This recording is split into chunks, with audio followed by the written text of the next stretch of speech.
Hey everybody! Welcome to the Good Evening Kitties podcast, a Tales from the Crypt review. My name is Melissa, your ghostess with the mostest, and today's episode is Season 4, Episode 8, Showdown.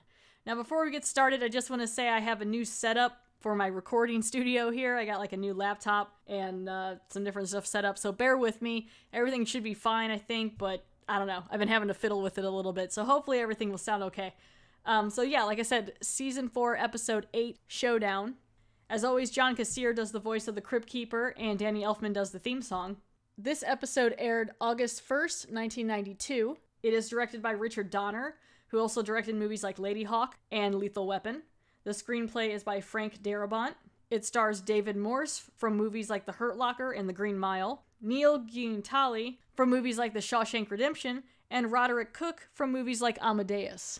And I'm going to go ahead and read the back of the box here, and it says, "Now that's a real ghost town. A gunslinger arrives in a dusty nowhere populated by his victims." A dusty nowhere. That does make me think of a Western, kind of. So we'll get into this episode here. Let's see here. So this one starts out, you got the Crypt Keeper, he's a cowboy. This time, some of the episodes don't always have the intro be pertaining to the show or to whatever episode's going to come on. This one does. This one's definitely into it. He's got a really great costume as a cowboy.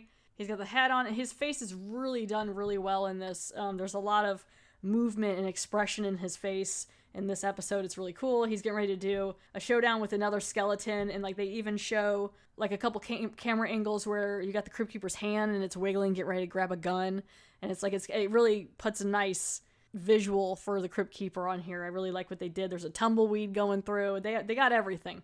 So this episode starts out. There's a couple of guys going through the desert or the dusty nowhere, as they said.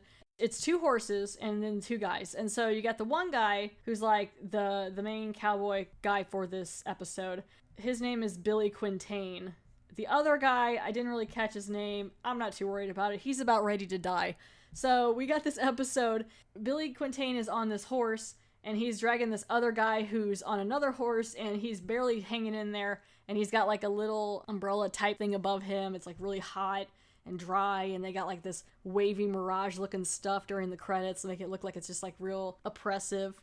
There's also the idea that they're being followed because they keep shooting to a bunch of these other horses who are coming after them, and all you see is just like feet or like the hooves. So you're like, what? You know, something's going on. And so this guy is not looking too good. The guy that's getting ready to die. He's been shot. And so this guy falls off the horse. He can't take it anymore. He's dying. And so he's laying there on the ground, and so Billy Quintain has to come and put him out of his misery. They don't show it, but like he takes the gun and then he's like, "Sorry, man," and he shoots him. So he buries him. They don't show this, but next thing you see is a bunch of the horses from earlier that were after them are now stopped and looking at the gravesite of this guy who died that was buried by Billy Quintain. And these people are the Texas Rangers. And the main Texas Ranger that's after him is Tom McMurdo, and that's played by David Morse. This grave's still fresh. It's not more than a few hours old. The rest of you want to quit? You go ahead. Me? I'm going after Quintain. And so they're trailing these guys. They're trailing Billy Quintain now and trying to see where he's heading off to. They're going to catch him.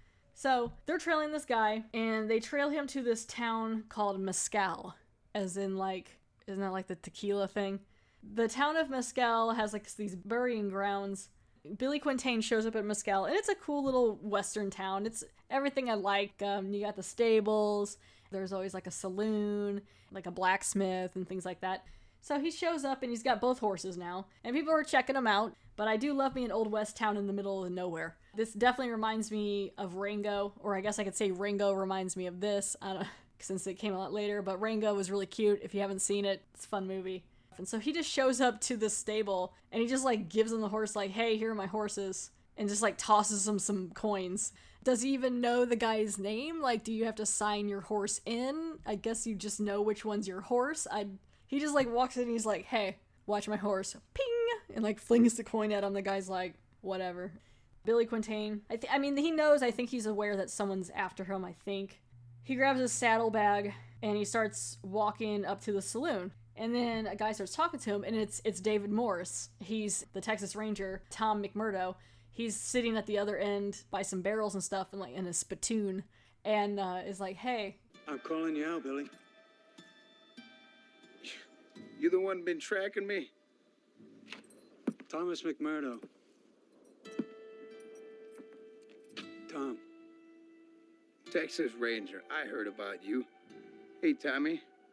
They say you're the best there is. I gotta take you in, Billy. And so they go to have this showdown. There's the big, you got like the town. It's one of those Western towns where it's like you can walk straight through it and then all the buildings are on the sides. So they're in the middle like you do. And they're getting ready to do the showdown. And it's actually a little bit graphic. It's kind of a graphic gunshot wounds during the showdown. Because like they both shoot. And the David Morse, the Texas Ranger gets hit. Tom McMurdo. He gets hit, and the blood pack they have on there, I mean, it goes off pretty good. It's like real, like, juicy. It's like, pff, you know, so he gets shot, and you're like, ugh. Billy Quintain goes to shoot again before the Texas Ranger can shoot. He goes to shoot him, and he shoots him in the other side of the chest. Another blood thing goes off. And so now he's got blood coming out of his mouth, and so the Texas Ranger guy goes down to his knees, and he's gonna die. And so the one thing that they kind of point out a little is when they go to shoot in the beginning, they show two guns, and it's implied kind of that they both shoot, but you don't really find out where the other bullet goes in Billy Quintain's direction, which is something to remember with this episode. So Billy kills the Texas Ranger, and he goes inside to the saloon. I guess he just left him there. I don't know. Fine. Billy goes into the saloon, and there's someone playing the piano, just like this Native American dude. And then there's a guy giving him a drink, and he's like stops him and grabs the bottle. He's like, just keep it. Other people are playing poker. Your standard Western thing. There's a guy at the table shuffling cards, and he's kind of asking him over there and like messing with them. And his name is Cornelius Bosch. You look like a card playing man. Deal him straight.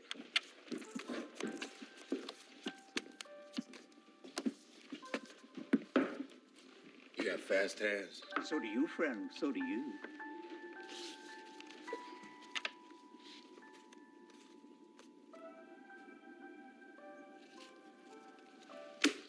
What are you trying to pull? Nothing, friend. Just try to prove a point. Which is? The hand is quicker than the eye. He's really the only guy talking to him or really acknowledging him besides the bartender. And when he goes to play him in poker, all the cards that were dealt to Billy Quintain are aces. So he has 5 aces. And right away I'm like, is this Cornelius guy the devil? Because I don't think you're supposed to have 5 aces. So Billy's like, what? And he's looking down. What are you trying to pull on me? I'm not going to do this. And so then the guy's like, what are you talking about? And he pulls the 5 cards over, gives them back, and now they're normal cards. It's like a 5, 3, 2, Jack, King. And so something's going on. You're not quite sure what.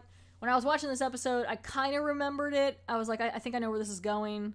This episode really didn't stand out a lot to me. I mean, it's still fun. It's a fun one, but it's a little more... To me, it feels more Twilight Zone than Tales from the Crypt. And so Cornelius Bosch goes to open up to get like this tonic that he's selling for like $1 a bottle. You know, those old time tonics that were usually just alcohol so people will get messed up and then they forget that they feel like crap. He's like, oh, hey, you should try some of my Wonder Tonic. And he's like, uh-huh. He has his gun whipped out at this Cornelius Bosch guy. And what's interesting in the saloon is everyone's really nonchalant about the fact that this gun got whipped out. No one flinched. No one pulled their own guns. And so he's got this gun right up on Cornelius's face. He's trying out this Wonder Tonic or whatever, right? And now people are kind of starting to look at him. So some of the people are, now that he's got the Wonder Tonic and he took a drink of the Wonder Tonic, he's noticing the people around him. Not that they are really giving him much attention, but like he'll look up and he'll notice the guy playing cards. And then he kind of has a thought like, I shot that guy. He slowly starts to realize that a lot of the people in this room are people that he's killed. Even the guy from the beginning that died is there too. And he's like, what? You know, and it's like right after he drank this Wonder thing and this Wonder Tonic, and he's like, what's going on? All these people that I've killed are here. And then even the Texas Ranger guy that he just killed is there. And he's like, hey, what's up? And so he's freaking out. There's even like a reference to Doc Holliday here, which was kind of fun. But yeah, like I said, it definitely feels more Twilight Zone than Tales from the Crypt for me, but it's still a fun episode. So like he's starting to figure out that something's going on. This Cornelius Bosch guy is just smiling at him like, and he's like, what did you give me? What is this thing? Is it a drug? What is this? And so like more and more people are coming into the saloon to face him, to face Billy Quintain and be like, you did this to me, you killed me, all this stuff. And these guys are starting to look a little more like zombified. The other people look pretty normal. And so Billy's freaking out. Now all the guys are starting to get up in the saloon and they're all getting really close to him. And he's not digging this. And honestly, this is actually kind of a short episode, at least to me it feels like. It's only, with everything, with credits and everything, I think it's just under 25 minutes. With this episode, there's only so much you can do. That's one reason, again, like, it feels like Twilight Zone, because it's just like they get in, you have the twist, and you're like, oh, which is fun. There's many episodes of Twilight Zone I love, but it's just like this one's just kind of straight to the point. It's just a lot of him seeing visions of all the people he's killed. And so it's just over and over, like the guys getting shot, falling in different scenarios, and all the guys are like, hey, what's up? Remember when you killed me and all this stuff? And now all the guys are starting to look a little more abused too, or a little more like scarred. So he's basically, at one point, it just becomes too much. He's the guy who plays it, who's playing Billy Quintain, is doing a really great job. I mean, there's one point where he's up against this dirty mirror, and you can see the other guys in the reflection, and he's just grabbing his hair and screaming, and he's like, get away, get away. You know, he doesn't know what's going on, why he's seeing this. He's not sure what's happening, if he's losing his mind. Is it a guilty conscience? Time has passed. You don't belong here. None of us do. Like I said, I gotta take you in. I shot you dead, Tom McMurdo. True enough. But you don't recall what happened after that, do you? I came in here. Oh, you remember walking away from my body? Crossing the street? Coming up those saloon steps? Can you honestly say? It's all a blank, isn't it? You don't remember it all. You're just like us. Only you ain't got sense enough to admit it. Accept it, Mr. Quintain. Accept it. Accepted, Billy. Accept it, Billy. Go away! You're dead and I'm alive! I'm alive! Go away!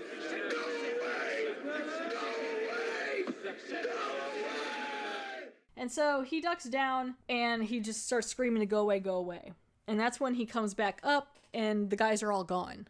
And so this is when you start to figure out what's going on. So he's standing there, and then what happens is, all of a sudden, some guy in a really cheap-looking cowboy outfit comes in with a bunch of people who look like they're dressed in the 90s. And there's an exit sign above the door, there's a trash can, like he's giving a tour. Okay, folks, step right on in now. There's still lots to be seen. Come on, hurry! Now, it may interest you folks to know that this saloon has got its very own ghost. A ghost, Big Bart? And not just any ordinary ghost either, little fella. Turn that thing off. But I'm talking about the ghost of Billy Quintain himself. Yes, sirree, the fastest gun in the West. But his luck ran out on him the day that old Tom McMurdo caught up with him. Tracker Tom, the Texas Ranger. Oh, and what a showdown it was, too, folks. Both men drew, and both men fired. But it was Tracker Tom that hit the dust, struck down by the outlaw's bullet. But we all know that Tom McMurdo didn't come to town alone that fateful day. His posse was hid out all over this town. And the moment that Tom bit the dust, that posse cut down Billy Quintain. What happened is Billy Quintain also died during the showdown. That's where that other bullet went. He was in kind of a limbo with all the people or all the men that he killed, and he wanted them to go away. I think they wanted to take him with him. He told them to go away, so now he's stuck in this like purgatory kind of thing where he's watching them give a tour through this area that he was just in, and they can't see him, but he can see them, and he's like, what is going on? And there's like a kid with a lollipop, and there's like a kid with a boombox, and just like really nerdy touristy looking people, but he's dead. This whole town is dead. Everyone's dead, and now it's in the 1990s or whatever, and they're taking tours. They have a picture of his death picture. And so there's a picture, like what they used to do. So there's a coffin. It's like a wooden coffin, and he's laying in it with his arms crossed. And then they put like the coins over their eyes, and they take like a death picture. And so the guys who caught him were all like, hey, you know, like thumbs up. And then, and people can buy these on like postcards. So it's like he's looking at himself dead, and he's like, what? And he's like putting hands in front of other people's faces, and no one can see him. And he's listening to the story about how he died. The tour guide saying is now there's a ghost in this area of Billy Quintain, and it's like, yeah, because he's stuck here. So now Billy Quintain's just this ghost that if you listen really close to, you can hear his voice. And so then he walks outside of the saloon, and it still looks like the Old West town and everything, but then now there's like a van, and there's like a ice cream cart, and now he's wanting these guys to take him. He's calling out their name. He's like, I was wrong. Doc? Tommy? Arlie? Wherever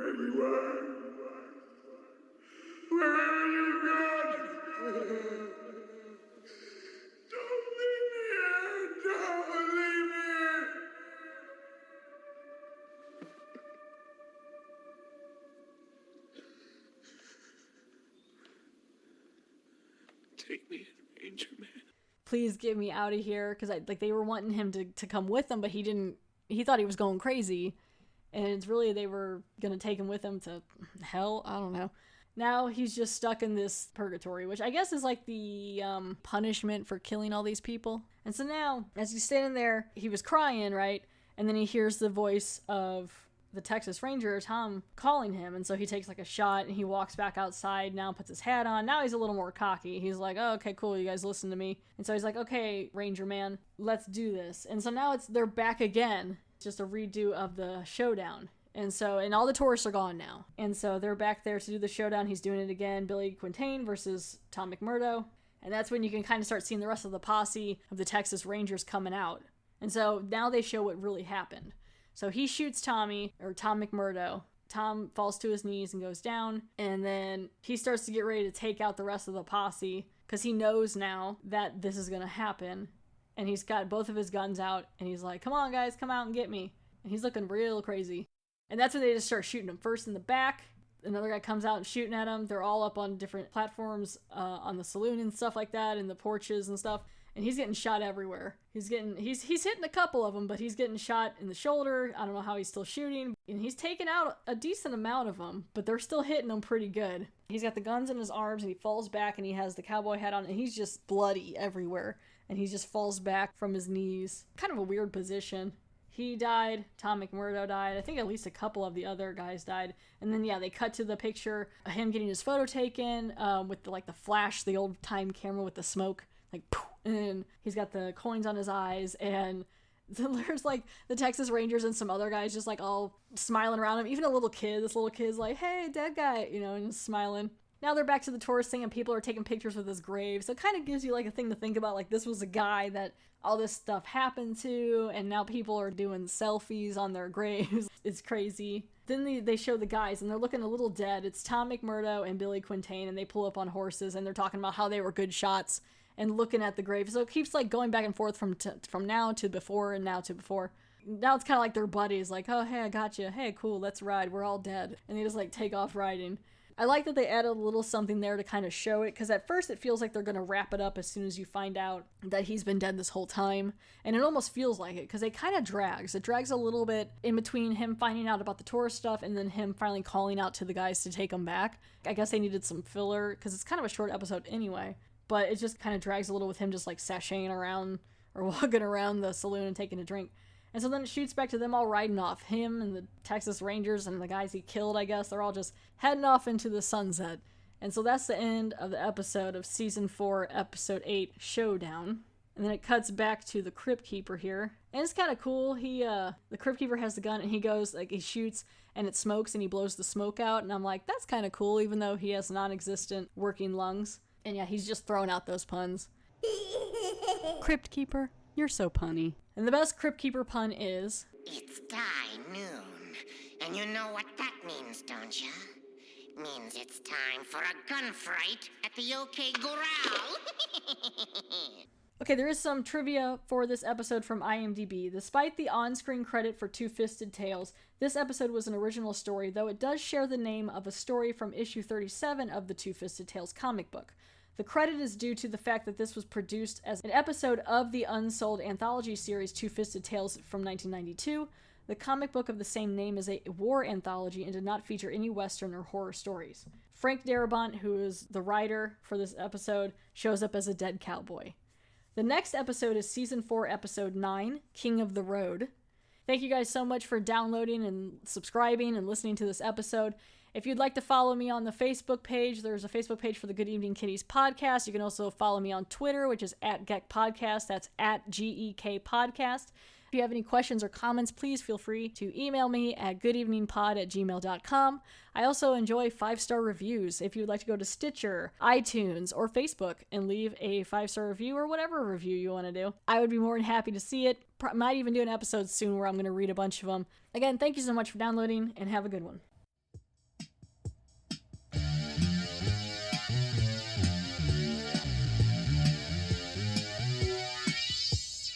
I just had poison